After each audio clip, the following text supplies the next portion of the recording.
الحمد لله وحده والصلاة والسلام على من لا نبي بعده ዛሬ ስለ አቋምህ ግልጽ ማድረግ በሚል ርዕስ እንቆያለን። እንደምናውቀው አንቢያ ለህዝቦቻቸው አቋሞቻቸውን ግልጽ ያደርጉ ነበር።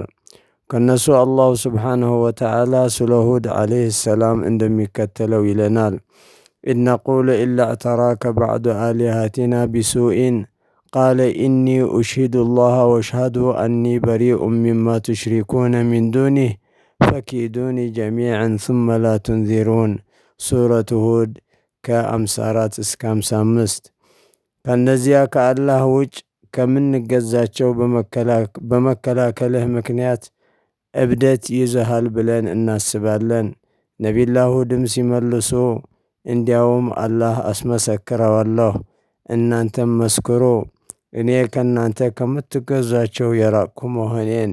እናንተም የምታቅዱት ተንኮል ካለ ፈጽሙት፣ አትጠብቁኝ ብለው አቋማቸው ግልጽ አደረጉላቸው።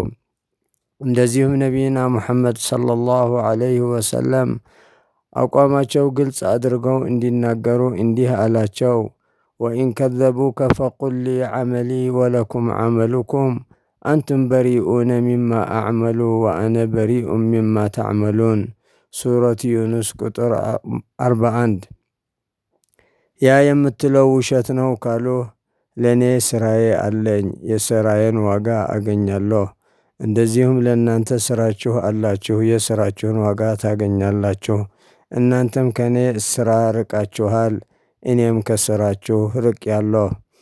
አቋማቸውን ግልጽ እንዲያደርጉ አላሁ ስብሓንሁ ወተዓላ ለነቢይና ሙሐመድ ሰለላሁ ዐለይሂ ወሰለም አሳሰባቸው። ስለሆነ አቋምህን ለሙስሊም ወንድሞችህ መናገር ወይም ደግሞ ኢዕላን ማድረግ ብዙ ጥቅም አለው። ለምን? አቋምህን ግልጽ አድርገህ ከሙሽሪኮች መራቅህን ወይም ደግሞ በረአ አድርገህ ከሙስሊም ወንድሞችህ ካበርክ እነዚያ ሙስሊሞች በሙሉ ልብ ደስ ብሏቸው አብረውህ ዒባዳ እንዲፈጽሙ ያግዛቸዋል። ለምን? ረሱል ሰለላሁ ዐለይሂ ወሰለም እንዳሉት አና በሪኡ ሚን ኩሊ ሙስሊም ዩቂሙ በይነ አዝሁሪ ልሙሽሪኪን አው ከማ ቃል ዐለይሂ ሰላቱ ወሰላም እንዳሉት እኔ እያስጠነቀቅኩ ነኝ ለዛ ሙስሊም ሆኖ ከሙሽሪኮች አብሮ የሚኖር። ለምን?